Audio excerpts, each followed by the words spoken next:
Well, hello everybody, and welcome to Assembly. Just over 1 week left in the half term, and hopefully some more news on school reopening and how grades will be awarded over the next couple of weeks. In the meantime, you've clearly remained very busy, both inside and outside the virtual classroom. I hope you managed to enjoy the snow this week, even if it was only for a few hours, and there may be more on the way over the weekend. Turning to the various reports and notices, let's start with sport. Well done to all those who've entered the House Marathon. With 3 days to go, the current standings are very close. A special mention should go to Natasha Johnson, who's already completed the distance of a marathon over 4 separate runs for the Rise. Please send your distances and times to Mr. Williams. A big thank you to all those who are engaging in the co-curricular sports programme. Well done on that engagement and keep going. Borders Badminton Tournament. So held last Sunday, this was a great success with over 20 boarders taking part amongst the 35 or so boarders here at school. They were randomly selected into pairs and each pair then played 9 shortened games against all the other pairs. The quality of play was very high and the tournament was played with superb spirit and camaraderie. The results were as follows. First, Christine and Yunghua won all 9 games. Second, Zhang and Amin won 8 games. And third, Olivia OS and Richard, who won 5 games. The most valuable pair, the pair that the adjudicators thought showed the most enthusiasm and good sportsmanship, were Alex Gwilliam and Rainey Chan. Debating. We've had more fun and interesting debates this week in Debate Sock, which included the 3rd and 4th form playing points of information games where they were particularly impressive. Please note that Debate Sock will not be running next week. We'll see you back after half term. This is because we're involved in a competition next week, and so we wish the best of luck to our public speaking teams for Tuesday evening. Finally, the Interhouse competitions. 5th form Interhouse debating will be back after half term, with the leaderboard currently having Queen's in first place and Temple a close second. Young Enterprise. The pupils have been working hard to produce an ebook and audio version of their cookbook. They're both available via their website or Instagram, Caring Through Cooking. Keep your eye out for the TV advert on Twitter too. And the inaugural St Peter's Chess Tournament is underway with plenty of matches currently in play. Congratulations are offered to Hugo Lange, who recorded the very first victory, whilst Wilf Lavalette, Max Parkhouse and Roman Zana have taken early leads in their respective groups. Further updates to follow next week.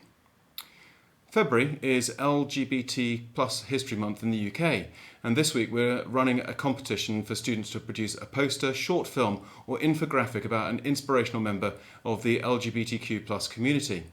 Entries are welcome from all pupils and the winners and prizes will be announced in March, with the deadline being March the 1st. For more entry or to submit an entry, please contact Miss Edgar. So, for the first time since last July, we have an Isolation Olympics report. Many of you will remember Miss Mounter's pun-laden reports from last summer term.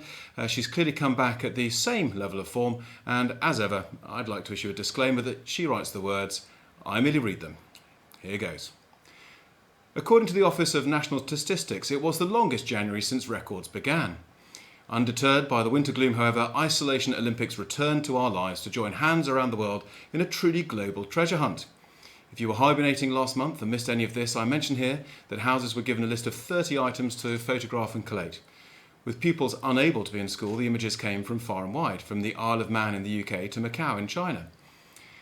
As with all good treasure hunts, it was good to see pupils dig deep in this excellent challenge.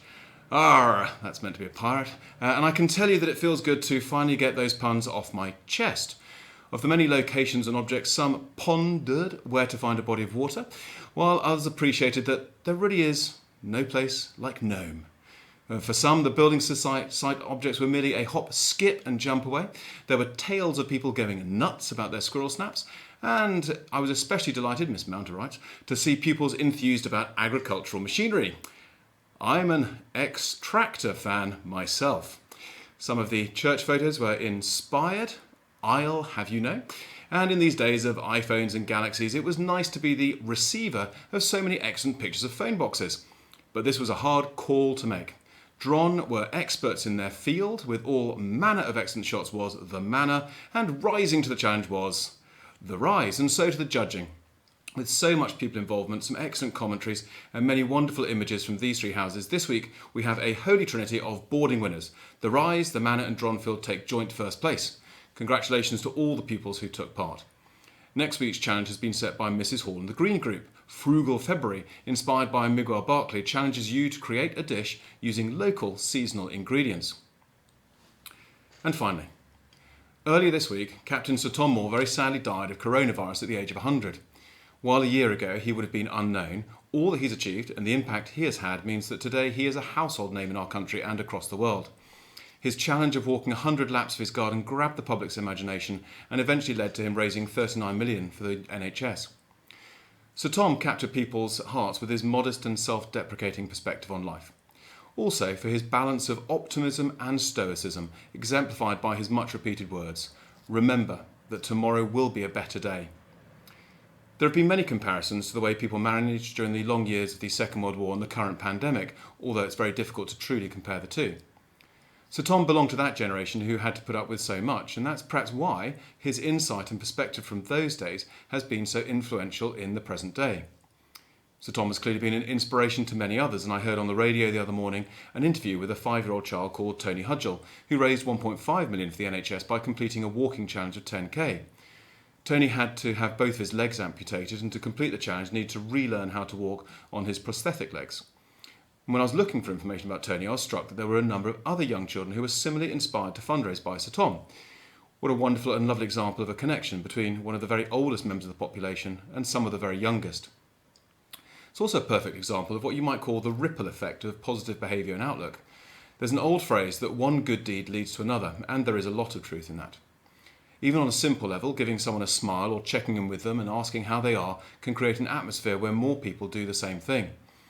It's Red Nose Day this year, and normally we would have had a day where the whole school comes in fancy dress with lots of fundraising. Well, that may not happen in quite the same way, although let's watch this space. And being kind and looking out for others can be infectious in the most positive sense of the word. There's a reasonably well-known book called Multipliers, which looks at the positive impact certain individuals can have in communities and organisations. The idea being that they have more impact than just the outcome of their own actions because they develop others and build capacity and performance in those around them. This might be because people see possibilities that they were otherwise unaware of, or it might be a sense of what's sometimes called emulatory competition, where you raise your game because you want to emulate or replicate the standards that others have set. To use the terminology of mathematics, add, subtract, multiply and divide, you could consider that some people are multipliers while some are subtractors or even dividers, causing a negative impact on those around. Many are adders in that they bring something positive, and at the top of the tree are the multipliers. Well, Sir Tom was certainly one of those, and what a tremendous example he has set to us all. So, stay safe, go well, and crack on.